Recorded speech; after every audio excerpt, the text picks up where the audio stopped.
Chat. This is the first video game that Off-Brand Games is publishing.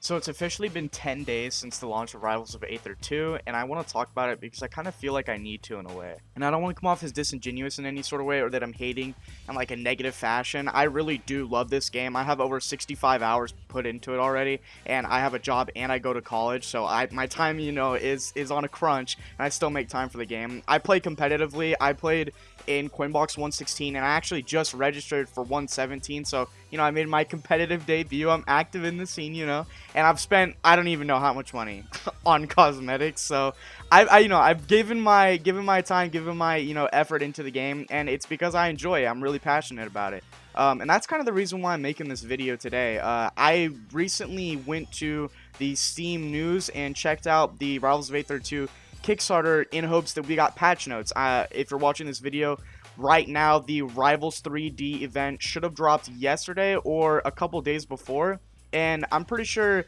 everyone was expecting balance changes or even, I don't know, some buffs or nerfs, just anything, and we were met with nothing. So that kind of scares me in the sense that maybe they're going to take that really slowly so meta doesn't shift very often. But with that approach, it's almost like you're shooting yourself in the foot as a company, because if you sit there on your hands and you wait and you don't do anything, people are going to be super disinterested and not want to play anymore.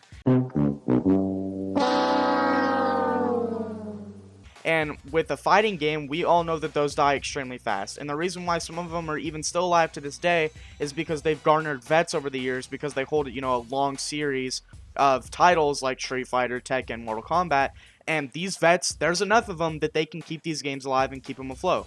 Rivals of Aether doesn't have that. That's not a thing for this series, and I know it's not. And anyone can agree that there's not enough of them to keep this game alive. So they have to continue to appeal. And we didn't get patch notes, which is, in my opinion, content. A lot of these games thrive off the backbone of content creation through, whatever it is, Twitch, Twitter, YouTube, Kick, stuff like that, Instagram even, Discord, whatever it is, esports, they thrive off these things, and so they need to keep doing and keep providing for the consumer, or they're just gonna fall off. And we don't want that, right? Like, we don't want to we don't want the game to die. We want it to thrive. So I really hope we get an established schedule soon on what's supposed to come, so consumers like me and the person watching this can build hype and anticipation for stuff to come. I really want that to happen. I hope now the start of November is where they start doing this schedule. They did mention that every month we're gonna have one themed event. November's month is Rivals 3D. I love the event. I love the Halloween event. The Halloween one was only realistically here for one, week, I guess, but I still bought cosmetics from it, and I bought cosmetics from this event as well, and I'm sure I'm going to do it for the next if it interests me. This game cannot live off of just one set of cosmetics for 3 characters per month. That's not going to cut it. Like, no, that's not enough. I want them to follow this exactly. I want the first of the month, or the 4th, this month it was the 4th, whatever. The first 5 days, in and of those 5 days, the themed event needs to drop. So people have all month to play on that XP track, which we got with Rivals 3D. We got that XP track, which is amazing. And play with the cosmetics and, buy them, of course. And they stay in the shop, so it doesn't even matter. They don't even need to buy them this month. They can buy them later. Doesn't matter. Then, halfway through the month, I want balance changes. I think that every month, the game's meta should realistically shift. And I know people are like, oh, no one's going to want to play the game because everything they know is going to change every month. If your game is balanced and there are characters that are not so significantly better or so significantly worse than each other, meta is not going to change, because they're really, realistically, you don't want a meta when you're making a game. You don't want people preferring some stuff you've made over other stuff simply because it performs better. You want everyone to play anything and perform at the same level all of the time. Now, that's a utopian game, and I know it doesn't exist. I'm not asking for something that's fictional. This game is extremely close to that, though, in and of that it has 10 characters. 10. You only need to balance 10 characters. 10. And then you can obviously, mess around and tinker with all the, base game effects that all the characters deal with. Those would affect every character, so it doesn't even matter. You really only need to balance 10 characters. We were also getting supposedly 4 or 3 new characters every year. So every quarter, every 3 months, we should realistically get 1 character. And with that 1 character, it doesn't really matter where they're placed on the month that they're placed on, as long as they are just there in that month on time, so they can be divided up throughout the year. If there's 4 characters coming and we have 3-month intervals, that goes the entire year. 3 times 4 is 12 months in a year. That's like the perfect algorithm that they could do to make character drops consistent, and so people don't get bored of the game, so people know when a new character's coming, know when the hype train starts, know when to get excited for meta to shift. That's what people need to be looking out for, and that's what I really hope this company starts to do, and they start to take forward as that initiative, because these new characters are not supposed to be, light. There's only 10 on the roster, so a new character is a big deal for them. It's not a small little ad. This is a big deal for them, and I hope that they understand that going forward. And to top it all off, in between these months, on these bye weeks, between a character dropping on the 3rd month, the cosmetics dropping, balance patches, they need to increase the amount of esports that are going on, whether that's locals, lands, and majors, all across the world. They need to be broadcasted, and they need to be shown on the Rivals of Aether 2, actual application to incentivize people to, participate and play the game to its competitive core. There's literal map banning in normal pubs. Map banning. Like, you can't tell me this game isn't fucking competitive. If that's what they're going for, then they need to drive it home. These bye weeks need to be filled with esports. Absolutely filled with esports. There's no reason that they wouldn't or shouldn't do that at all. It is a net positive. Now I'm going to talk about stuff that needs to be discussed before, going forward in the game, and what really needs to be looked at through, a dev lens and then a player lens. The first thing I'm going to bring up is the character weight comparison. Someone on the Reddit made this chart from looking at patch notes from the old game versions and everything, and I know Forsburn is missing here. He is also 95, the same as Zetter, so just imagine him there. I'm not really going to edit that in, but just imagine he's there.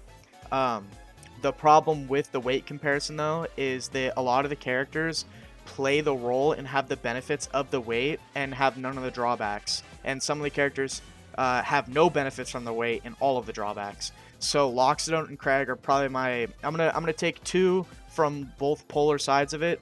Lox and Crag need to be talked about first because I feel like they're more prevalent in the scene. Crag especially. Crag is the best character in the game. I don't really think anyone can really argue that, other than maybe Maple. But Crag is legitimately broken, and I actually played in a recent LAN. When I'm recording this would be today. I played in the LAN, and I got absolutely mollywopped. I got O2'd by a Crag, and what I noticed playing him is that this kid was just short hopping and then just forward airing and back airing, and that's all he had to do because it works, right? And maybe it's my fault for not adjusting to it, but it's hard to adjust to it when it's legitimately not in my favor. And actually, I'm gonna show a clip of me. Literally, he's hitting me so hard I phase through his wall, and I actually KO, and I lose the whole set because, I glitched through the wall. If this is a problem that's going to happen, and it's going to continue to happen, and I'm not the only person I've seen have this happen to, especially when it matters, when I'm playing competitively in a LAN for money, I really think it needs to be addressed, and I think Crag needs to be absolutely torqued and tuned all the way down. But anyway, I'll get off my box right here. Crag and Loxodon are very big characters, so they have a bigger, hitbox and everything. But when you're a big character like Smash, if you're playing Donkey Kong or anything like that, they pack a punch. Their attacks do a lot of damage, a lot of knockback. And to make up for that, they are, bigger and slower. Crag and Loxodon have 2 of the best out-of-shield options, quickest out-of-shield options in the entire game. They are also extremely fast. The movement in Rivals of Aether 2 is, it's not talked about enough on how important it is compared to, Smash or anything else. These characters can fucking move. And that's a problem, because they get all the benefits of having all the knockback resistance as a heavy character would. Crag and Lockstone 112 and 110. But they have, if they can move, there's no restriction of the movement anymore. So there's no drawback at that point. And if they have fast attacks, there's no drawback of them, hitting slow and packing a punch. There's no drawbacks. Now, if you go to Maple and Raster, and you can even throw Fleet and I would even say Claren in here, these 4 characters on the other end of the spectrum die extremely early. Extremely. And have very little kill confirms, or not kill confirms, kill options out of a setup or a confirm. Maple is notorious for her 2 kill confirms, so here, I'll give Maple that. Raster has down air, side air, and up air. That's about it. And he has on shield, he has his recovery, which is right in front of him. That really niche hitbox. Fleet is just horrible. Fleet's actually the worst of the worst because she's extremely slow on land. And she's extremely, extremely weak to, strong attacks and stuff like that. She'll go flying and she doesn't really get she doesn't get a choice. She doesn't really get a choice. And I think this really needs to be looked at entirely and redone because it's not fair. It really isn't fair. There's almost no reason to play, Fleet over Crag, or in that regard. Like, if you're looking at weight, there's no reason to play Fleet over Crag or Loxodon. And I know people are like, oh, but Fleet shits on Loxodon, it's his worst matchup. Yes, that's true, but in the weights regard, there's no reason to.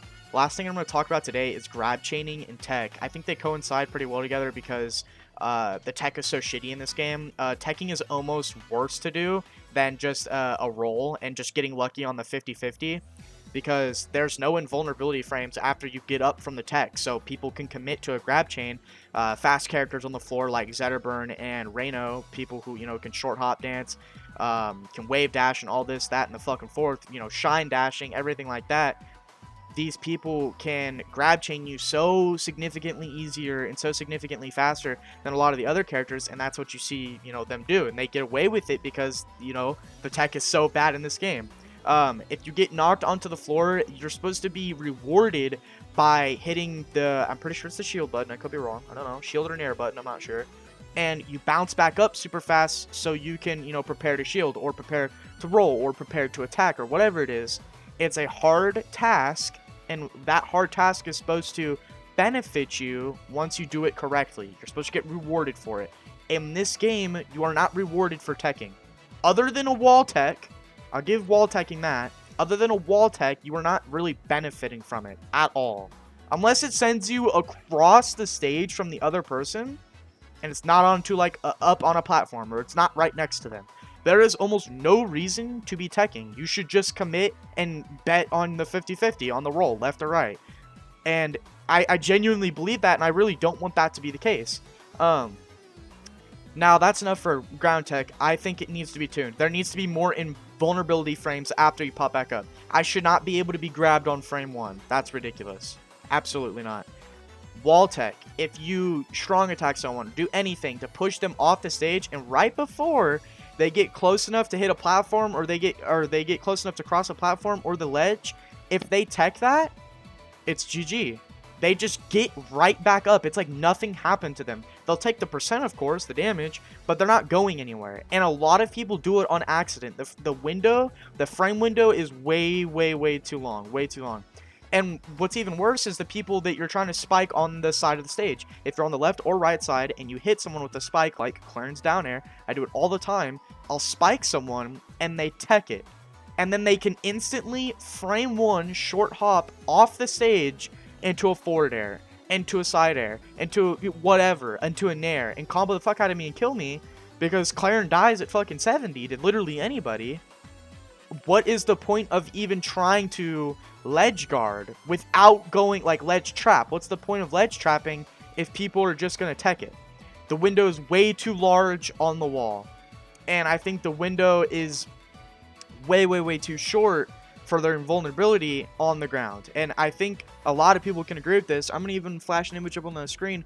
Cody Schwab, and even talking to a dev on Twitter, he lists it in one of his wish lists he wants. for the game, and the dev even says he agrees with it. So hopefully it's getting changed soon, hopefully. But that's, you know, if they commit to the schedule that I'm really hoping they do, so we get changes quicker. Because I am really, really, really against this meta that we are in right now. Launch meta is horrible. In my opinion, they've had way too much time with all the versions, all the demos, the playtests, you know, this, that, and the fourth. They've had so much time to change the game and get enough statistics, and the fact that they haven't yet is really concerning for me. And I really hope they, you know, get at it and they give us a big fat patch notes that changes everybody. I would be so happy. A lot of characters need tuned. But that's really all from me. That's the state of the game right now. I hope, you know, I'm proven wrong in a day or two that this we get patch notes and everything I say is basically statistically and, you know, factually incorrect. But who knows, man? Who knows? I love Rivals of Aether 2, and I know a lot of other people do, and I really hope that it continues to go on its path for greatness. We just gotta, you know, keep it in line so it can make that progression easier and quicker. But yeah, that's all from me, guys. I'm going to upload, the next video should be Mosh Pit 6. I'm gonna go back to what I, you know, started doing, what I enjoyed doing. It's for my friends, really. But yeah, next video is Mosh Pit 6. Should be out before the end of December or before middle of December. But I have finals coming up soon. I am in college, so you know how it is. I'm going to try to chase tail and get after it. But yeah, thank you guys for watching. Thank you for listening. Love everybody. Love all the support. Thanks, guys. I'll see you next time.